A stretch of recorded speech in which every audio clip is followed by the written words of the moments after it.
আমরা দেশ গড়তে জুলাই পদযাত্রায় বাংলাদেশের প্রত্যেকটা জেলায় যাচ্ছি এবং জুলাই গণঅভ্যুত্থানের 1 বছর পুরো হতে যাচ্ছে। আমরা সেই গণঅভ্যুত্থানকে স্মরণ করে এবং মানুষের যে আকাঙ্ক্ষা ছিল, আমাদের শহীদদের যে আকাঙ্ক্ষা ছিল, যে কারণে তারা শাহাদাত বরণ করেছিলেন, আমাদের ভাইয়েরা পঙ্গু হয়েছিলেন, সেই আকাঙ্ক্ষাটার পুনরুজ্জীবন করতেই আমরা মূলত রাজপথে নেমেছি।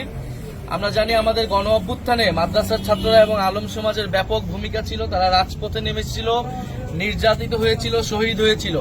এবং শুধু এই গণ অভ্যুত্থান নয়, আওয়ামী আমলের আওয়ামী জাহালিয়াতের বিগত 15-16 বছরেই আলেম সমাজ নির্যাতিত হয়েছে। আমরা শাপলা হত্যাকাণ্ড দেখেছি, মোদী বিরোধী আন্দোলনের সময় দেখেছি, মাদ্রাসা স্টুডেন্টের উপর বারবার নির্যাতন নেমে এসেছে, বিভিন্ন মাদ্রাসা বন্ধ করে দেওয়ার চেষ্টা করা হয়েছে, ইসলামের উপর আঘাত নেমে এসেছিল। সেই জায়গা থেকে বাংলাদেশের মানুষ কখনোই ইসলামের উপর আঘাত মেনে নেয়নি।